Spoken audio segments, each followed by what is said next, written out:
I'm sure you've had this experience of putting some silverware in a glass, a fork, a knife, or a spoon, having the light come through the glass and making it look like the silverware was bent. It wasn't bent, but what you saw was a process called refraction. Refraction is where when the light hits something immersed in water, it can create a distortion called refraction. The spoon or the knife or the fork is not bent, but it appears to be bent because of the environment in which it is in. We live in a world that creates a refraction, a distortion. It can so turn things to make things that are straight look crooked, and make things that are crooked appear to be straight. And so, living in an upside down world, we often become upside down people, thinking we know the right way and going the wrong way, having the right way, choosing the wrong way. In fact, the world can make it look like a straight Christian is a crooked person, or that a crooked person is a straight person. It can refract reality. God is giving us reality, and he wants you to know that you don't wrestle against flesh and blood. The physical world is not your problem. It's merely the vehicle for your problem. Because he says in verse 12, we wrestle against principalities and powers and forces of wickedness that are located in heavenly places, or the spiritual realm. That is, the physical world gives you the fruit. The spiritual world is the root. So if you address the fruit of what the five senses brings to you, flesh and blood, without addressing the root of the spiritual world from which it emanates, you will forever, I will forever, we will forever be doing patchwork on the physical because we have never addressed the cause in the spiritual. If you and I, if we would ever take seriously the invisible spiritual realm, we would fare much better in the visible physical realm. But because of the process of refraction, distortion, the spiritual realm has been made to be seen as unreal and out there. Because after all, we operate in the world of the five senses. The five senses are very real and very necessary, but they're not the starting point for the Christian who's been seated with Christ in heavenly places. That's not where we start. That's what we deal with, but that's not where we start. The moment you start there, you're in a refracted scenario, because you're not getting things as they truly are, you're getting them as they appear to be. He has said that God has provided armament for us to wear as we deal with spiritual battles in life. In verse 14, he started off with the belt of truth. Truth is God-based knowledge. It is knowledge from God's perspective. It's God's viewpoint on a matter. Truth is God's viewpoint on a matter. That's the truth, the whole truth, and nothing but the truth, so help you God. Truth is an absolute objective standard by which reality is to be measured. Something is real based on how God views it, not even based on how you see it. If you're going to win in the spiritual realm, truth must be worn continuously as a belt, because Satan is a liar, and if he knows you're not committed to truth, he will suck you dry based on half-truths or full lies. He then says, put on the breastplate of righteousness. That is, tether your rightness to the truth. The breastplate, the chest, because in the chest is the heart. Have your heart committed to right based on the truth that you now concur with. And then last time we saw in verse 15, he says, have your feet in the gospel of peace. True peace, lasting peace, comes not from a pill, it comes from the gospel. It is embedded into the gospel because the gospel has the grace of God within it, which has been deposited into the spirit that's lodged in your soul. Your soul is lodged in your body. In the pill of your spirit is all the peace you've been looking for, that you've been paying for out there. He says the peace you're looking for is in the pill called the gospel. But if you don't know the gospel, or you don't know how to access the gospel, then the peace that the gospel holds, you don't experience. So you go out looking for pseudo peace, false peace, temporary peace, or you settle for chaos management. Chaos management, not authentic peace. And I said, you always know whether it's God's peace because you don't understand why you have it, given the mess you're in. It's a peace, the Bible says, that passes understanding. You say, well, how do I access all of this that you tell me I have if I'm a Christian? My assumption is that you're a Christian. If you're not a Christian, you have nothing to access. But if you are a Christian, if you have responded to Jesus Christ, how do I access this victorious living in the midst of this spiritual battle that I'm experiencing in my physical world? How do I access it? He answers that in verse 16. He says, in addition to all, taking up the shield of faith, with which you will be able to extinguish all the fiery darts of the evil one.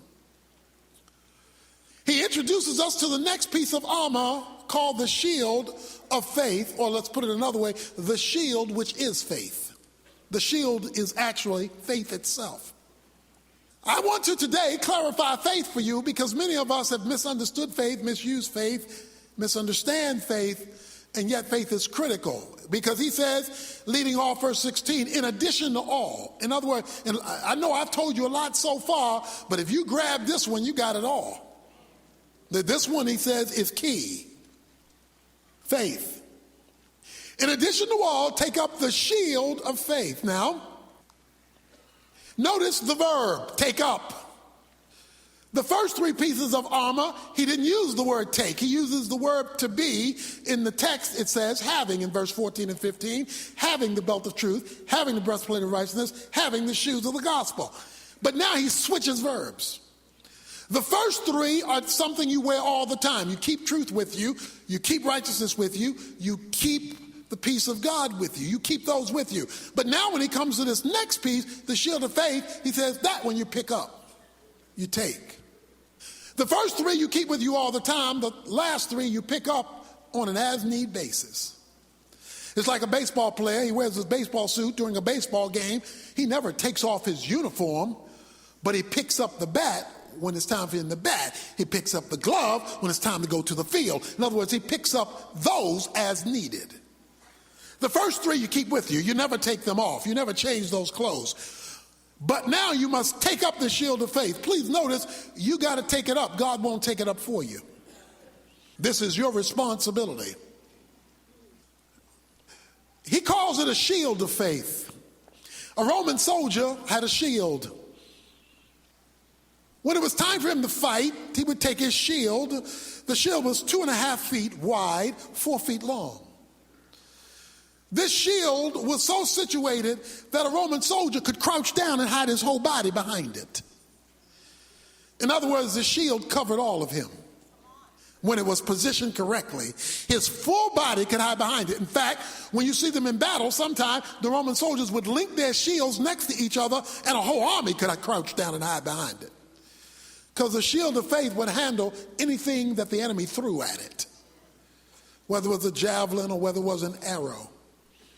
So the reason why this particular armament is so critical is that it covers all of you if you're behind it properly. He says, in addition to all, take up the shield of faith. When do you need to take it up? Well, he told us earlier, on the evil day. The evil day is the day all hell breaks loose in your life. It is when you're under attack. It is when the finances are so low you don't know how you're going to make it. It is when you've lost your job and there's none in sight. It is when everything is breaking down emotionally. It's the evil day. It is the day when all hell has broken loose in your life. The day of your attack, on that day, you need to be covered by a shield which is called faith. When they launch space capsules into the air and they come back down into the atmosphere, they would burn up except that they have a shield around them. This shield, in light of the heat breaking into our atmosphere, keeps them from burning up. On the evil day, you feel like you're going to burn up. He says, but if you have a shield, you'll make it in an atmosphere of chaos. So the question is now, what is faith? What is faith? Let me give you a simple definition of faith, as simple as I can get it. Faith is acting on the truth. Faith is acting on the truth. Now, if you don't know the truth, or if you don't act on the truth, the word faith is a meaningless phrase. It's talk. Faith is acting on the truth. So in order to have faith, you got to find the truth. And the truth is God's view of a matter. So if you're not interested in discovering God's view on a matter, forget having a discussion about faith. Because faith is only faith when it's tethered to truth. Because when it's tethered to truth, it knows the right decision to make, confirmed by the shoes of peace, because you exercise the real meaning of faith. Faith is merely acting like God is telling the truth. A lot of people talk about faith who are not connected to the truth and wonder why faith isn't working. So guess what they do? They go around looking for more faith, thinking if I can get a little bit more faith, maybe I can get a little bit more help. But you cannot have faith and get help if your faith is not tied to truth. And truth is what God says about a matter. Let me tell you what truth is not, or necessarily not. Faith is not necessarily feelings. You can feel full of faith and have no faith. You can feel faithless and be full of faith. Faith is not based on how you feel. Now, how you feel may be consistent with faith in a given moment, but at another moment, how you feel may have absolutely no correlation to faith whatsoever. Because feelings are circumstantially driven. You feel based on how things are going. If things are going well, I feel good. Dun, dun, dun, dun, dun, dun, dun. If things are not going well, I feel bad. Because circumstances dictate feelings. And you can't always control that. You can't always control that. I am glad my faith is not tied to my feelings, because then my faith would be as up and down as my feelings are. And we all up and down to various degrees on the feeling side. So I want to get feeling out of the definition of faith, although sometimes it is consistent with faith. Faith is acting on the truth, whether I feel the truth or not, whether I like the truth or not, whether I agree with the truth or not. Faith is acting on it. So you can feel faithish and be faithless. You go to the movie, it's a horror flick. It's a horror flick. You know those monsters aren't real. You know that. You know the zombies coming out of the grave aren't real. Yet you're sitting there, covering your eyes, can't sleep because you remember the show, and you know it's not real. You know that. You knew it before you went in. You knew it while you were watching it. You knew it when you left, and you're still all shook up. That is because the masters of the media so constructed the lie of the horror film to make you feel like it was true, even though intellectually you knew none of that was real. But they manipulated it so and made it seem so real that it governed your feelings. You will never overcome the movie until your mind overcomes your emotions. Because your emotions are controlling you based on a lie that the movie perpetuated to you. And as long as they can keep the lie in your mind, they can keep you up at night, and you're being kept up by something you knew wasn't true. When we allow faith to be defined by feelings, we will always be confused. So let's put faith in the objective place where it belongs. I love this. I love this story in Luke 5. Jesus asked Peter, Peter, have you caught anything yet? Peter said, no, we haven't caught anything yet.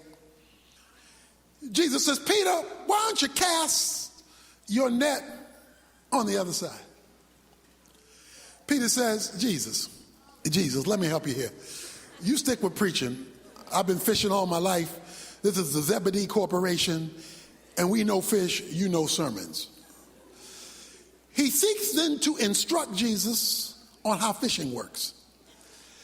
Jesus, point number one, we have been fishing all night. Okay, so let's get this straight. For 12 hours, we have been out there fishing. They are not biting. So for you to ask us to throw the net in doesn't make sense. Problem number two, we're in shallow water now. We're about to come in. We are not in the place where fish bite. So we've given the time, we've given the expertise, we've studied in school the location, we've got history in this company, we got all this stuff going for us. So Jesus, stick to preaching. We know fish. Jesus says, will you just cast the net on the other side? Peter doesn't feel like it makes sense. His history says it doesn't make sense. His perspective, his company, none of this makes sense. But then he says, but at your word, just because you said it, even though I don't kind of think you know what you're talking about, but because you said it, I'm going to act on what you said, even though my perspective doesn't agree with what you said. I'm going to act. And he threw the net on the other side.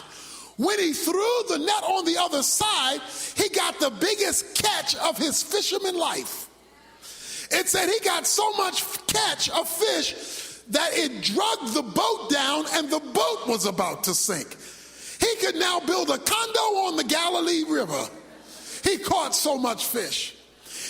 He discovered on that day a principle of faith that if you and I would ever discover it, it would be transforming in my life. In spite of what I learned, in spite of what my history is, in spite of what my background says, in spite of my education, in spite of all the stuff I have accumulated, in spite of my own perception of my own natural brilliance, if I would simply do what he says, I would discover there is a lot more to this than I ever knew, because I would discover my finiteness and I would discover his infiniteness. I would discover, see, one of the things that's keeping us from experiencing God is we know too much. We know too much. If we were half as educated in the word as we were in the world, we'd be a lot further. We want a master's degree in our subject, but we want to be dropouts in scripture. And we wonder why nothing's working, because we don't know enough truth to have faith in it. Faith is acting on the truth, which means I want to know the truth so I can act on it, which exhibits faith so that I can see God move. Now let me explain something now. Faith does not make God move. Let's get this straight. Because if you believe faith makes God move, then you're going to be looking for more faith. You don't need more faith.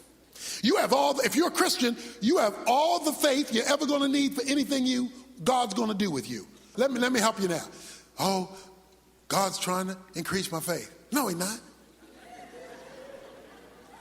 He's trying to increase your knowledge, but you've got plenty of faith. Because Jesus said if you have faith the grain of a mustard seed, you can move mountains. In other words, a little dab will do you. You don't need more faith. You need more truth. Because if you put a little bit of faith in a whole bunch of truth, that's all you need. Faith does not get God to move. All faith does is access what God has already done. Faith is the point of access, not the point of power. The power is in what God has already done in grace when he deposited the divine life within you in seed form. As the knowledge of God enters into that seed expands, and all you're doing with faith is withdrawing what grace has already put on deposit. So stop looking for more faith. You don't need more faith. The moment you act on what God says, that's all the faith you need. You got plenty of faith. So you got all the faith you need. Whatever growth your faith needs, it will get from the action you take, not by trying to conjure up more faith, not by trying to whip it up, just trying to whip up faith.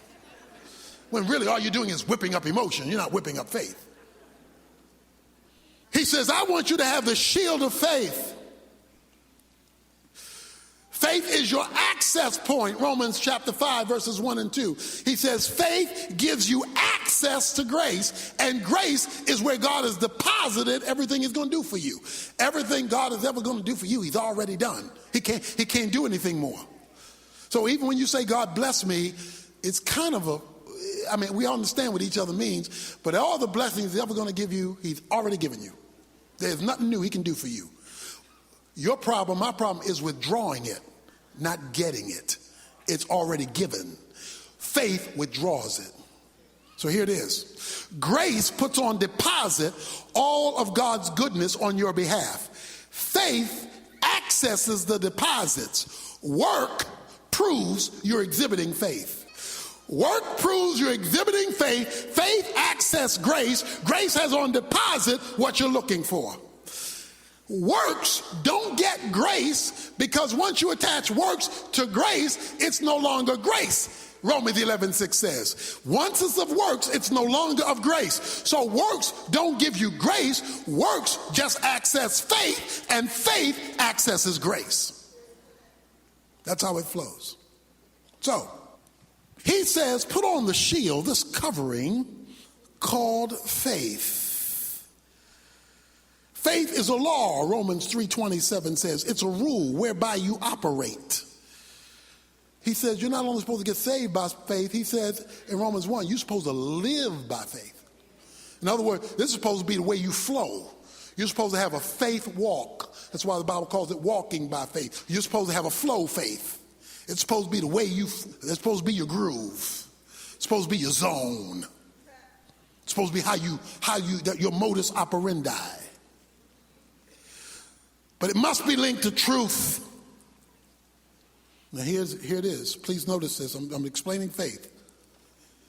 Faith, if you want it to be real, watch this now, cannot be limited to your five senses. If you limit faith to your five senses, it won't be real faith. It won't be real faith. Because we're talking about accessing the invisible realm, not the visible realm. So we're not talking about accessing the stuff you can see and touch and taste. Hebrews 11:1. Faith is the substance of things hoped for. It is the evidence of things not seen. If you can see it, it's not faith. If it's tangible and if it's moving in the physical realm, it's not the faith God is talking about. That's just human faith anybody can have. Anybody gonna believe something that they're looking at? I believe you sitting there. How come? Because I see you.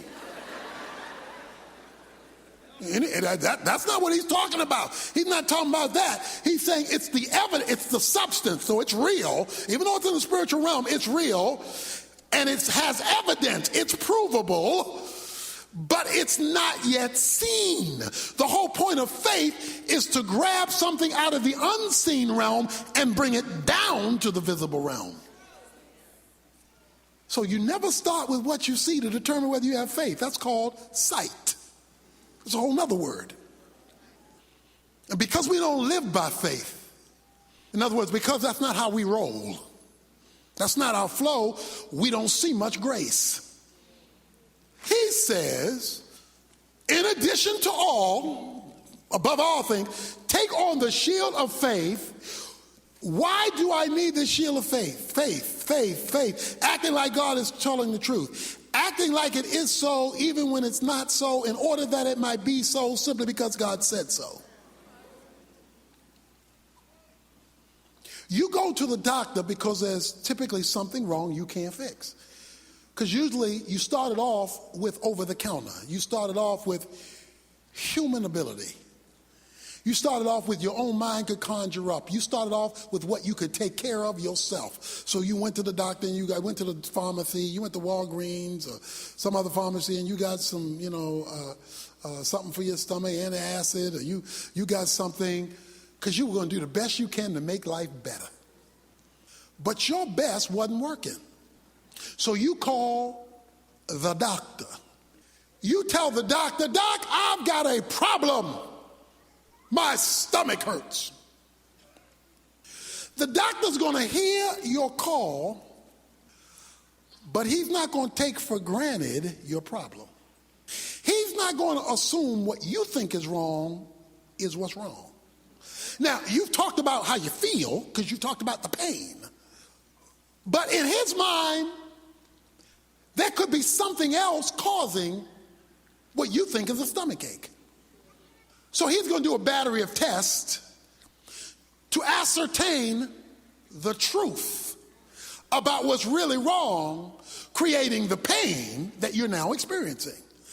Because all you know is the pain, you don't know what the real problem is yet until somebody who knows more than you assesses the situation, who can tell you what the truth is about what you feel.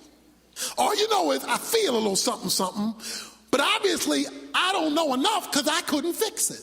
So I'm going to you, Doc, for you to tell me what the real deal is. I need the truth. Why? Because until you get the truth, you can't fix the problem. See, as long as you're satisfied with antacids, and that's not your problem, then you're not dealing with the truth, although you think you're dealing with the truth. You're just dealing with limited knowledge. But the doctor has information you don't have. He comes out and he says, oh, this is the problem, which was more than just a general upset stomach. He says, this is the problem. He pulls out a sheet of paper called a prescription, and he writes on it words you do not understand. In fact, if you can read his writing, he's not a real doctor. Because one of the ways you know a real doctor is a real doctor is he can't write. You have this piece of paper and he says, take this for your real problem. Because those antacids you were taking is not your real problem. Take this. Maybe he's discovered an ulcer. You take a piece of paper that you don't understand to a pharmacy. You give it to the pharmacist, whom you do not know. The pharmacist goes back there with a whole bevy of medicines and starts putting your stuff together. That man could be putting strychnine and giving it to you because you don't know. The only reason you're doing this is you know he's qualified. You know, he's got a qualification. You don't know it based on what you're seeing, because what you're seeing may not be what it really is. And you don't even understand the paper, so you can't even test what he's doing by what's written in the paper. You got to believe that what he is offering is what's on the paper. So you've taken the prescription, you've gone to the pharmacist, he's giving you the medicine. Now you've done all that, you still got an upset stomach. And the reason why you have an upset stomach is the reason it was written and the reason you went to the pharmacy wasn't to get it, read it, and deliver it. It was to get it, read it, deliver it, get it, and take it. Until you take it, you've not fulfilled obedience. And if you don't fulfill obedience, you're not going to get better. Because your way was solving the symptom, not solving the problem. See, many of us, we come to church and we get the word and we say, well, I don't understand all that. I don't understand all that. I haven't studied Hebrew and Greek and Aramaic, and I don't fully understand all that, but I know the one who gave it knows what he's talking about because he's a pro, he's a doctor. If there is no acting on what's prescribed, there is no faith that has been exhibited. And if there is no faith that has been exhibited, stop complaining to the doctor, his stuff not working. We've got a lot of people complaining to God, your way doesn't work, and we haven't taken pill first. Well, we took one pill and there are 20 in the bottle. He said take one every 4 hours. We take one every 4 days and wonder why it's not working. Because we have not exhibited faith. Faith is not a feeling. Faith is not a discussion. Faith is an action taken based on the authorization of somebody who knows what he's talking about. Last time I checked, God knows what he's talking about. Why do you do this? So that you will be able to extinguish all the fiery darts of the evil one. He says the reason you do this, the reason why faith, that shield that you want to crouch behind, because it can handle anything thrown your way. All the fiery darts of the devil. Notice, not all the darts or arrows. The word dart means arrows. The Roman shield is made of wood, but it's wrapped in leather or some kind of animal skin. When they went out to war, they dipped it in water. They knew that people were going to throw spears at them and that they were going to shoot at them. And that some would dip their tip of their arrow in pitch and light it. That's why he calls fiery arrows. That's an arrow that's been set aflame. You remember cowboys and Indians in the movies or in television? And the wagon train would be going around, and then the Indians would attack the wagon train. Then the wagon train would get in a little circle. Then the cowboys would get behind the wagons and start shooting at the Indians. And the Indians go, whoa, whoa, whoa, whoa, whoa, whoa. They riding around, and they shooting arrows at the cowboys. Well, now, it really wasn't a fair fight because, at least in the earlier days, the cowboys had all the guns, and the Indians had all the arrows. Now, that's not a fair fight. But there would always be this one smart aleck Indian. He would dip the tip of an arrow into some pitch. He would light it. So now it's a fiery dart. It's an arrow that's been lit up. He then pulls back the bow and shoots. That arrow is not for a cowboy. That arrow is for the canvas of a wagon. Because he knows if he can burn down the canvas, he can expose the cowboy. And now once exposed, I don't need fiery arrows. I just need arrows. Fiery darts are meant to dismantle you so that now you become open for everything else he wants to shoot your way. He says the shield of faith is so strong that not only cannot arrows get your arrows that's been put on fire can't even burn you down. He says the shield of faith is staggering. Why? Because faith enters into the realm of grace and accesses God at a whole nother level. It accesses God. That's why 1 John 5:4 says we are overcomers by faith. In order to be an overcomer, there's got to be something to overcome. Maybe you're trying to overcome joblessness or finances or emotional fire of the mind or emotional depression, or maybe it's relational fires that you're going through, or maybe it's sin and temptation that has set you aflame. Whatever the fire happens to be, he says faith can put it out. Faith can put out the fire.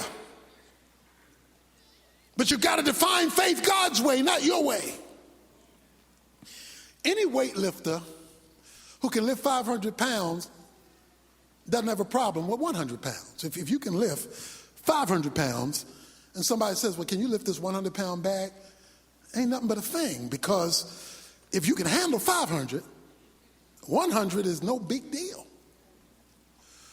On the cross, Jesus Christ handled the sins of the whole world. The whole world, for all people, for all time, all sin was pinned on Jesus Christ 2,000 years ago on the cross. All the sins of all mankind for all world was put on Jesus Christ on that day. So if he could handle all the sins and all the circumstances of all men for all time, what did you tell me your problem was? What did you tell me your situation was? What did you tell me your need was? And you're going to imply the God who can handle it for the whole world on the cross, yours is a little bit too heavy. No, what's missing is faith in it, not power for it. What he is suggesting to us is that if we will take faith seriously as God defines it, you will experience victory as you've never had it before. I will never forget it. I will never forget it. This is lodged in my mind. The 1996 Olympics. Her name was Carrie Struggs. She was a gymnast, a little tiny girl. The United States gymnast team was in second place. Carrie Struggs was the last gymnast to go, and she had to make a certain score to overcome the first place team. I don't remember whether it was Romania or Soviet Union, but whoever it was, she had to do this certain 9-point something to overcome so that the United States would win the gold medal. So all the pressure is on little Carrie. Carrie stands and Carrie looks down because she has to vault. She has to go, propel herself, flip over the horse, and come back down standing up to get a high enough score. Little Carrie takes off and she's running. She hits the spring. She hits the horse. She flips over and she comes down, but she comes down wrong. And she horrifically twists her ankle so that she cannot even walk. She falls down. She cannot even walk. Low score. You could hear the hush over the crowd, particularly of the Americans. Oh, no. You could see her team wince. And Carrie began to weep. Because this whole thing is riding on her. She has one more jump. One more jump. But she can't walk. And to do this, you got to be able to run. Jump, hit, put pressure down and jump, flip, and you got to land standing up to get a high enough score to win. She's got one more jump. So she's there weeping and trying to stand up. Barely can stand up on the one leg. Can't put any pressure on the second leg. Over in the corner was her coach, Bella Carolla, the famous gymnast coach. He looked at Carrie crying because they couldn't go meet. He says, Carrie, look at me. Don't take your eyes off of me. You look at me. I know you're hurting. I know you're in pain, but you keep your attention focused on me. You look at me right now. I know you're hurting. I know you're in pain. I know you can't walk. But girl, you look at me because I want to tell you you can do it. I know you don't think you can. I know you're hurting. You can barely walk. Don't look at your foot. Look at me. Don't look at your circumstance. I know, because if you look down there, all you see is more defeat. I want you to keep your eyes on me. Now you go back there, girl, and you do this thing one more time, but when you go back there, your full attention is to be on me. Little Carrie goes around, limps to the starting place, and you can see her cast her eyes over to her old coach to look at him, because she's got to piggyback off of his faith, because her circumstances don't give her the power to piggyback off of hers. But in her pain and her anguish, she now looks down, half running and half hobbling. She makes her way down. Some of you saw it. She leaps up. She flips over the horse. She comes down. Whop, boom. She goes, whop, boom. Immediately lifts up this hand. After both feet have landed, she lifts up this foot.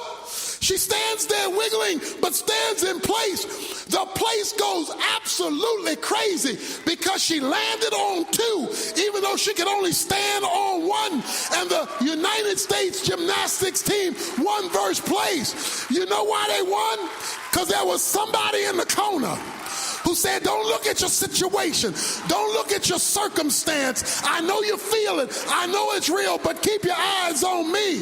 I think if the author of Hebrews here would say, keep your eyes on Jesus, the author and the finisher of our faith, he would say, don't look at your situation. You can't ignore it because it hurts. Because if you'll keep your eyes on me, even if you got the limp, you're going to land right and you're going to be able to hold your ground. The shield of faith,